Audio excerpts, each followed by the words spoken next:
نماز کی پہلی شرط طہارت، یعنی پاکی حاصل کرنا، نمازی کا بدن کا پاک ہونا، کپڑوں کا پاک ہونا، جا نماز کا پاک ہونا، یعنی جہاں نمازی نماز پڑھ رہا ہے اس جگہ کا پاک ہونا۔ اگر جا نماز ہے تو جا نماز کا پاک ہونا، اگر زمین پہ پڑھ رہا ہے تو زمین کا پاک ہونا، اگر کسی پتھر پہ پڑھ رہا ہے تو اس پتھر کا بھی پاک ہونا ضروری ہے نماز کے لیے۔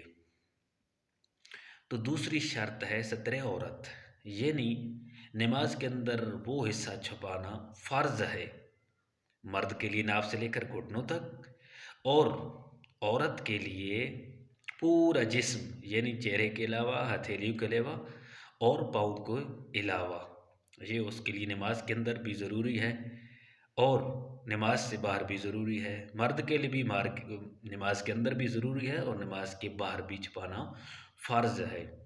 اگر مرد نے اتنے باریک کپڑے پہنے، یعنی گرمیوں کے اندر اتنے باریک کپڑے پہنے کہ اس کی جسم کی جھلک، جسم کی رنگت نظر آ رہی ہے، ناف سے لے کر گھٹنوں تک کا کوئی حصہ نظر آ رہا ہے، تو اس کی نماز نہیں ہوگی۔ اور عورت اگر دوپٹہ اتنا باریک جو ہے نا سر کے اوپر اس نے کر لیا ہے، نماز پڑھی ہے کر کے، تو اگر اس دوپٹے سے بالوں کی سیاہی نظر آ گئی تو اس کی بھی نماز نہیں ہوگی۔ تو تیسری شرط استقبال قبلہ، یعنی قبلے کی طرف منہ کر کے نماز پڑھنا۔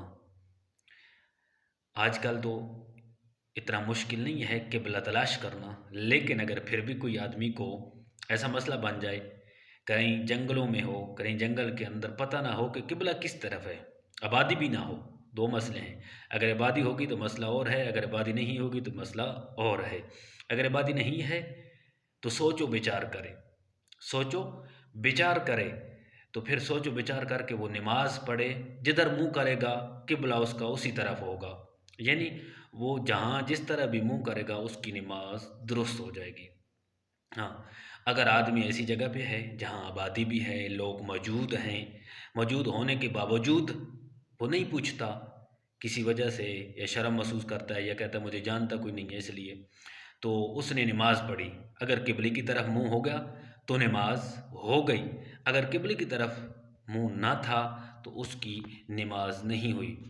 تو جب ہم قبلے کی طرف منہ کرتے ہیں نا، تو یہ نہیں کہ ہم کعبے کی عبادت کرتے ہیں، نہیں، ہم کعبے کی عبادت نہیں کرتے، ہم صرف قبلے کی طرف منہ کرتے ہیں۔ کوئی یہ نہ سمجھے کہ آپ جو ہیں کعبے کی عبادت کرتے ہیں۔ اگر کوئی یہ سمجھ کر جو ہے نا کہے گا کہ میں کعبے کی عبادت کرتا ہوں، تو وہ اس دائرہ اسلام سے خارج ہوگا۔ ہم قبلے کی طرف منہ کرتے ہیں، عبادت رب ذوالجلال کی کرتے ہیں۔ دعا کہ اللہ کریم عمل کی توفیق عطا فرمائے۔